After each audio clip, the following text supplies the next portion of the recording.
जय माता दी दोस्तों, आप सभी का स्वागत है। दोस्तों, नवरात्रि के छठे दिन माँ कात्यायनी की पूजा अर्चना की जाती है।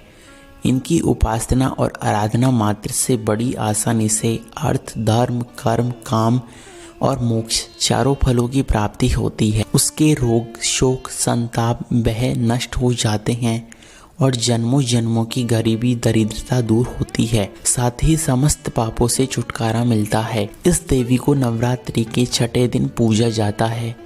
कात्य गोत्र में विश्व प्रसिद्ध महर्षि कात्यायन ने भगवती पराम्बा की उपासना की, कठिन तपस्या की। उनकी इच्छा थी कि उन्हें पुत्री प्राप्त हो। माँ भगवती ने उनके घर पुत्री के रूप में जन्म ले लिया। दोस्तों, सबसे पहले आपको बता दें कि कात्यायनी का मतलब देवी पार्वती, लाल रंग से सजे दुर्गा और पार्वती का एक विशेषण माना जाता है। दोस्तों, वीडियो में आगे बढ़ने से पहले कमेंट में जय माता रानी अवश्य लिख दे। इससे आप सभी भक्तों पर माता रानी की असीम कृपा बनी रहे। महर्षि कात्यायन के घर एक पुत्री पैदा हुई जिसे कात्यायनी कहा गया। इनका गुण शोध कार्य माना जाता है, इसलिए वैज्ञानिक युग में कात्यायनी का महत्व सर्वाधिक हो जाता है। इनकी कृपा से ही सारे कार्य सिद्ध हो जाते हैं। ये वैद्यनाथ नामक स्थान पर प्रकट होकर पूजी गई और कात्यायनी अमोघ फलदायिनी मानी गई।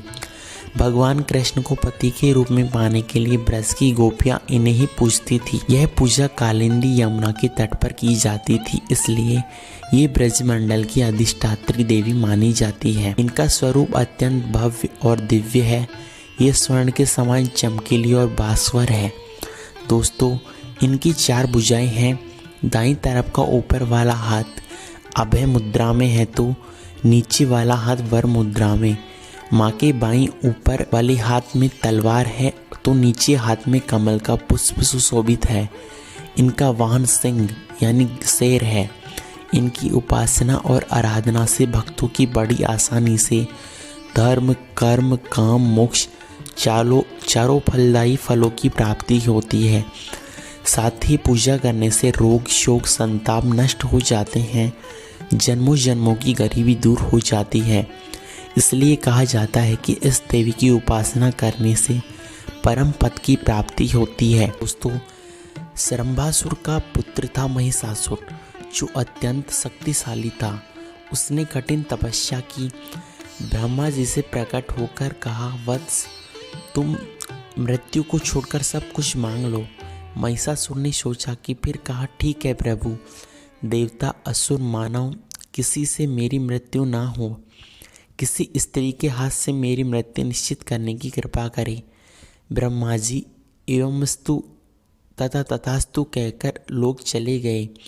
वर प्राप्त करने के बाद तीनों लोकों पर अपना अधिकार जमाए फिरने लगा महिषासुर तथा त्रिलोकाधिपति बन गया। भगवान विष्णु ने सभी देवतागण के साथ मिलकर सबकी आदि कारण भगवती महाशक्ति की आराधना करना प्रारंभ किया। सभी देवताओं के शरीर से एक दिव्य तेज निकलकर बाहर आया। एक परम सुंदरी प्रकट हुई। हिमवान ने भगवती की सवारी के लिए सिंह दिया तथा सभी देवताओं ने अपने अपने एक अस्त्र देवी माँ को प्रदान किए। भगवती ने देवताओं को प्रसन्न होकर उन्हें शीघ्र ही महिषासुर से भय को मुक्त करने का आश्वासन दिया। भगवती दुर्गा हिमालय पर पहुंची और अट्टहास पूर्वक घोर गर्जना की। महिषासुर के असुरों के साथ उनका भयंकर युद्ध छिड़ा। एक एक करके महिषासुर के सभी सेनापति मारे गए। फिर विवश होकर महिषासुर को भी देवी के साथ युद्ध करना पड़ा। महिषासुर ने नाना प्रकार के माइक रूप बनाकर माता को छलने का प्रयास किया, जो कि नवरात्रि के ही ये दिन थे। लेकिन अंत में भगवती ने अपने चक्र से महिषासुर का मस्तक काट दिया। कहते हैं कि देवी कात्यायनी को कभी देवों ने एक एक हथियार दिया था और उन्हीं दिव्य हथियारों में से युक्त होकर देवी ने महिषासुर के साथ युद्ध किया था। दोस्तों, अब जानते हैं कि आखिर कात्यायनी देवी को क्यों पूजा जाता है। कहा जाता है कि द्वापर युग में गोपियों ने श्री कृष्ण को पति के रूप में पाने के लिए माता कात्यायनी की पूजा की थी। माँ कात्यायनी महर्षि कात्यायन की पुत्री होने के कारण कात्यायनी मानी जाती है। माँ दुर्गा के इस स्वरूप की पूजा और कुछ उपाय करने से जीवन में आ रही बाधाएं समस्त दूर हो जाती है।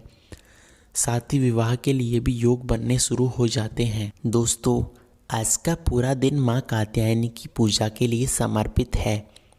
ऐसे में आज यानी नवरात्रि के छठे दिन मनोकामना पूर्ति के लिए गोबर की उपले या कंडे जलाकर उस पर लौंग और कपूर की आहुति दे। इसके बाद माता को शहद का भोग अवश्य लगाए। ऐसा करने से जीवन में आ रही संपूर्ण बाधा दूर होंगी और साथ ही संपूर्ण मनोकामनाएं भी पूर्ण होंगी। यदि आपके विवाह में बाधा आ रही है तो माँ कात्यायनी की विधिवत पूजा अर्चना करनी चाहिए। इसके लिए माता के मंदिर में श्रृंगार और पूजन से संबंधित चीज़ों का दान करें। साथ ही माता से शीघ्र विवाह के लिए प्रार्थना करें। इसके बाद मंत्र का जाप करें। ऐसा करने से विवाह के योग बनने शुरू हो जाएंगे। दोस्तों, नवरात्रि के छठे दिन माँ कात्यायनी की पूजा के साथ कुछ धन प्राप्ति के लिए उपाय करने चाहिए।